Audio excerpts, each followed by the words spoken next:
सज्जनों, आज हम आपके साथ शेयर करना चाहते हैं। इसका शीर्षक है सरल जीवन ही सच्चा ज्ञान है।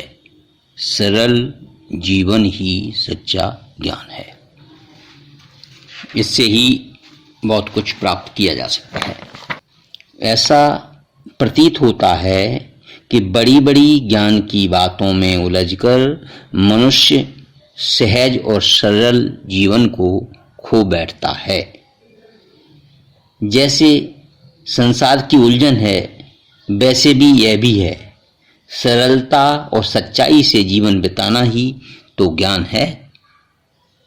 बहुत से दृष्टांत याद कर लेना, बहुत से भजन याद कर लेना, यह तो दिमाग पर बहुत बड़ा वजन लादना हुआ। जिन्हें प्रवचन करना ही हो उनके लिए ये बात ठीक है। अपनी मुक्ति के लिए बहुत से शास्त्र पढ़ने की जरूरत नहीं है।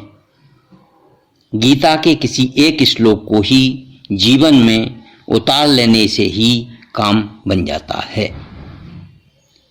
स्वामी विवेकानंद कहा करते थे कि जो 5 परखे हुए, परीक्षण किए हुए विचारों को आत्मसात करके अपना जीवन गठन करता है, वह उस व्यक्ति से श्रेष्ठ है जिसने पूरा ग्रंथालय कंठस्थ कर लिया है, कई ग्रंथ याद कर लिए, उनसे अच्छा है। मैं अपने गुरु से कहता था, मतलब स्वामी विवेकानंद जी कह रहे हैं कि वो स्वामी रामकृष्ण परमहंस जी से कहते थे कि मुझे यह ग्रंथ पढ़ना है, मुझे वो ग्रंथ पढ़ना है। तब वे कहा करते थे कि बेटा, पूरा समुद्र तू थोड़े ही पी सकेगा, सच्चाई से जीवन बिता।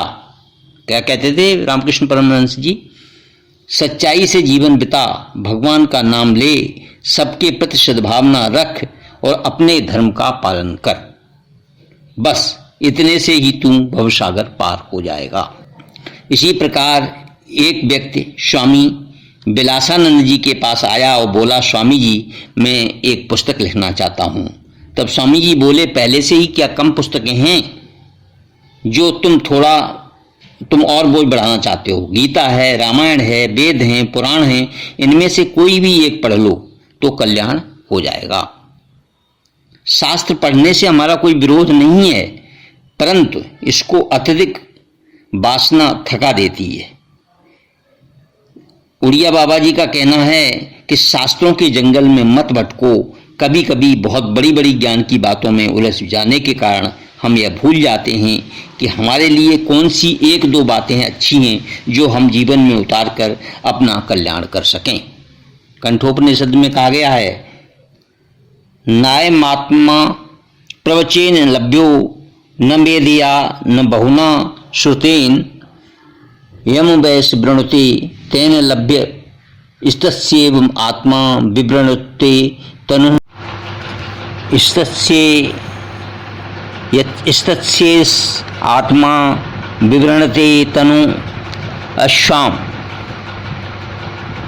यह आत्मा केवल प्रवचन से नहीं मिलता है, न मेधा से, न बहुत सुनने से, बल्कि वह जिसका वर्णन करता है उसके आगे अपना रहस्य प्रकट कर देता है।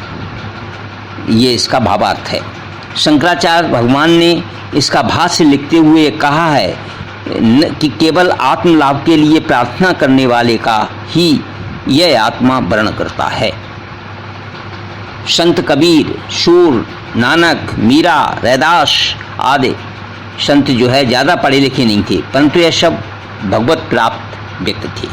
सबको भगवान की जो है कृपा प्राप्त थी। आज सारा संसार इनको श्रद्धा से सिर झुकाता है। भगवान शंकराचार्य विवेक चूड़ामणि नामक ग्रंथ में लिखते हैं कि वाणी का कौशल, शब्दों का चमत्कार, शास्त्र की व्याख्या करने का कौशल, ये सब विद्वानों का मनोरंजन है, इसका मोक्ष से संबंध नहीं है। वाचिक ज्ञानी मत बनो, बात को सही समझो एवं अपने जीवन को श्रेष्ठ बनाओ और अपने जीवन में उतारो। एक साधु की डायरी देखी, उसमें सिर्फ राम नाम लिखा हुआ था, बाकी कुछ भी नहीं था।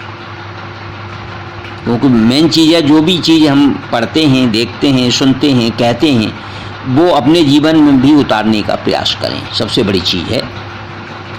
तभी जो है हमारा जीवन जो है सच्चा ज्ञान प्राप्त कर पाएगा। राजा पृथु ने अंत में प्रजाजनों को उपदेश देते हुए कहा कि अपने धर्म का पालन करो एवं भगवान को याद करो, बस इतने से ही कल्याण हो जाएगा।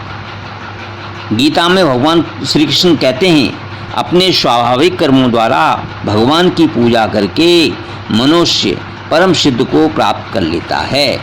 इस प्रकार हम देखते हैं कि ईश्वर प्राप्त का मार्ग बहुत ही सहज और सरल है। वह तो ज्ञान का अभिमान करने वाले लोग बात को उलझा देते हैं और बड़े बड़े व्याख्यानों की में असल बात छोड़ बैठते हैं। जो मूल है वो मूल तत्व को बुला देते हैं, उलझा देते हैं। सिद्ध जो गिद्ध है वो उड़ता हुआ आकाश में है, परंतु नज़र उसकी मांस के टुकड़े पर होती है। उसी प्रकार की बात तो अहम ब्रह्मास्त्र के वाले भी करते हैं, परंतु उनकी नज़र कामनी और कंचन पर रहती है। जीवन में त्याग आना चाहिए। ये चीज़ें हैं जीवन में, कौन कौन सी इम्पोर्टेंट चीज़ें हैं जीवन में। त्याग आना चाहिए, सच्चाई आना चाहिए, सरलता आनी चाहिए, तभी हमारा ये सच्चा ज्ञान हम प्राप्त कर सकते हैं।